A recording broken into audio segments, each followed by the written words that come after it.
मई का महीना था। सुबह से ही जैसे गर्मी का आतंक मचा था। विवेक ने सोचा क्यों न श्रीमती जी का काम आसान कर दिया जाए। सुनो, ब्रेकफास्ट और लंच छोड़ो, आज ब्रंच करते हैं। ब्रंच? ये क्या? मम्मा लंच और ब्रेकफास्ट के बीच के खाने को ब्रंच कहते हैं। छोटा टीटू आकर सिखाने लगा तो नीना झल्ला उठी। परेशान क्यों होती हो? पराठे सेक लो, भुने आलू पराठे और दही का रायता खाकर निश्चिंत हो जाएंगे। विवेक की फरमाइश सुन बिफर पड़ी। पराठे सेकना आसान है क्या? इस गर्मी में मुझसे चूल्हे के पास खड़े नहीं हुआ जाता। ऊपर से जितने लोग उतना स्वाद। किसी को आलू नहीं खाना तो कोई दही नहीं खाएगा। ऐसे में उसे कुछ और बनाना ही पड़ेगा। क्यों वह छोटी बहू बनकर आई? अच्छा होता अगर बड़ी होती, आराम से छोटी पर ऑर्डर चलाती और आराम करती। नीना का इशारा बुजुर्ग सास ससुर की ओर था। बाहर का तापमान और अंदर का तापमान अब बराबर हो चला था। उसकी बड़बड़ से विवेक भी परेशान हो गया, मगर बिना इस बात का परवाह किए नीना अपनी डफली अपना राग अलाप रही थी। 2 घंटे की मेहनत लगी। विवेक और बच्चों के लिए पराठे सीखकर उसने दाल चावल भिगो दिए। मुश्किल से 11 बजे थे, मगर लगता था जैसे दोपहर हो आई। दिन भी कितना बड़ा होता है ना। बच्चों को भूख लगाएगी। ऐसे में फिर आग के पास, उफ, रसोई से छुट्टी कहाँ मिलने वाली है। यही सोचती वह आराम करने आई तो देखा बच्चे लैपटॉप में फेसबुक खुले बैठे हैं।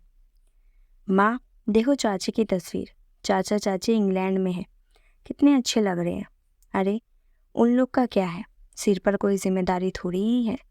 बच्चे भी हॉस्टल में हैं, घूमने के सिवा काम ही क्या है। सुबह से कौन सा सुर पकड़ लिया है।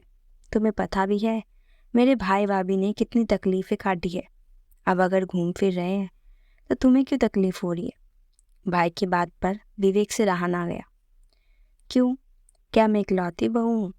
घर की जिम्मेदारियों में उनकी भागीदारी क्यों नहीं? इतनी देर से उसकी बड़बड़ सुनता विवेक अतीत में खो गया। उसकी आंखों के सामने 20 वर्ष घूम गए, जब भाभी शादी के बाद पहली बार घर आई थी। हर दिन त्योहार सा लगता था। लड़कों वाले घर में जहाँ लड़की की आदत ना हो, वहाँ बड़े प्रेम से सबके लिए नाश्ता बनाती और खिलाती। भाभी बहुत स्नेहमयी लगती, घर के सारे काम करके भी खुश रहती थी। भैया के तबादले के बाद जब उन्हें बाहर जाना पड़ा तो भीगी आंखों से विदा लिया था। उन्हें पता था कि वे तनख्वाह बड़े शहर में रहने के लिए काफ़ी नहीं होगी।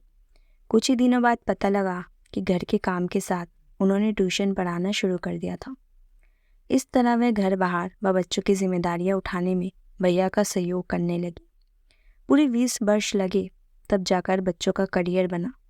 मगर ये सब तो नीना ने देखा ही नहीं। उसे तो बस अपना दुख नजर आता है। उसे लगता है कि उसके अलावा पूरी दुनिया मौज उड़ा रही है। सबसे पहले उसने घर में काम करने वाली को हटाया, जिसे रिटायरमेंट के समय से ही विश्वनाथ जी ने दे रखा था, ताकि बुढ़ापे में उनकी सेवा होती रहे। वह खाना बनाकर घर के छोटे बड़े सभी काम कर लेती थी। उसकी कर्मठता देखकर सब उसकी तारीफ करते थकते नहीं थे। ऐसे में नीना ने उसे ये कहकर निकाला कि वह घर की सदस्य नहीं बल्कि बाहर वाली है, इसलिए उसे ज़्यादा महत्व नहीं मिलना चाहिए। विवेक की माँ जानकी जी की तबीयत खराब रहती थी। उनसे किसी तरह की कोई उम्मीद नहीं की जा सकती थी। अब पूरा परिवार उसके ही नियंत्रण में था। वह बनाएगी तो लोग खाएंगे, अन्यथा भूखे रहेंगे। तब जो बात विवेक समझ ना सका था, वह अब समझ गया। इन सब हरकतों के पीछे उसका स्वार्थ था। वह इतना ही चाहती थी कि बस उसकी पूछ होती रहे, उसकी ही महत्वता बनी रहे। जब तक विवेक अपने ख्यालों में खोया था, नीना ने मौका पाकर बड़ी बहू की फ़ोन मिला ही दिया। वाह दीदी, अकेले अकेले लंदन घुमा जा रहा है, कभी मम्मी को भी अपने साथ ले जाइए। हाँ हाँ, तुम लोग भी आओ, परिवार के साथ घूमने का अपना ही आनंद है। हमारी छोड़िए, अपनी जिम्मेदारी संभालिए। मीठी मीठी बातों से आखिर कब तक बहलाएंगी? आपको भी तो परिवार के प्रति कुछ कर्तव्य कर अपना अलग जन्म सुधारना चाहिए। सारा फितूर निकालकर शांत हो गई। इधर माधवी का मूड पूरा ही खराब हो गया। वह पहले ही देवर की शादी कम पढ़ी लिखी से करने के पक्ष में नहीं थी। मगर ससुर जी के दिमाग में यही था कि गांव की कर्मठ लड़की ही परिवार संभाल पाएगी। यही सोचकर छोटे बेटे के लिए एक भरे पूरे परिवार की ग्रामीण बहू लेकर आए। कुछ समय तक सब ठीक रहा, पर जैसे जैसे समय बीतता गया रंग उतरता चला गया। उसकी बातों से इतनी दुखित हुई कि वापसी का टिकट करा सीधा ससुराल आ गई। उसे अचानक आया देख मीना की सिट्टी पिट्टी गुम हो गई। माधवी ने आते ही एक कर्मठ लड़की को काम पर रख लिया। दीदी, मैंने इतने बरस सेवा किया है, आप स्वयं काम करने की बजाय दूसरे से काम करा रही है। इतनी ही चिंता है तो अपने साथ ले जाइए, इस तरह तो आप पल्ला झाड़ रही हैं। देख छोटी, पहली बात यह है कि मेट्रो में जीने के लिए हवा पानी भी खरीदना पड़ता है। फ्लैट के बंद घरों में ऐसी ताज़ी हवा मुश्किल से आती। और दूसरी बात यह है कि बड़े से हाथे में आम, लीची व नारियल के पेड़ ससुर जी ने अपने हाथों लगाए थे कि रिटायरमेंट के बाद इसकी ठंडी छांव में आराम करेंगे। नौकरी वाली आधुनिक बहू की जगह उन्होंने एक घरेलू लड़की चुना जो स्नेहपूर्वक परिवार की देखभाल करेगी। घर के कामों के लिए जिन्हें बहाल किया उन्हें भी तुमने बाहर का रास्ता दिखा दिया और अब गृह स्वामी को भी विदा करने पर तुली हुई हो। इतना तो बता दो कि ये सब तुम्हारा है या उनका। मैं तो बस आपके कर्तव्य याद अपनी जगह ही मदद के लिए स्टाफ रख दिया है। समय के साथ समाज बदल गया। स्वयं काम न कर सके तो बाहर से मदद लेने में कोई हर्ज नहीं है। तुम उन्हें उनके घर चैन से जीने दो।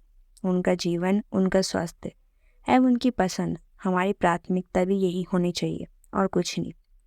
बड़ी की साबगोई ने छोटी की छुट्टी कर दी थी। विश्वनाथ जी को यह एहसास हो गया कि बड़ी बहू जिसे वे बेहद आधुनिक समझते रहे वही समझदार निकली।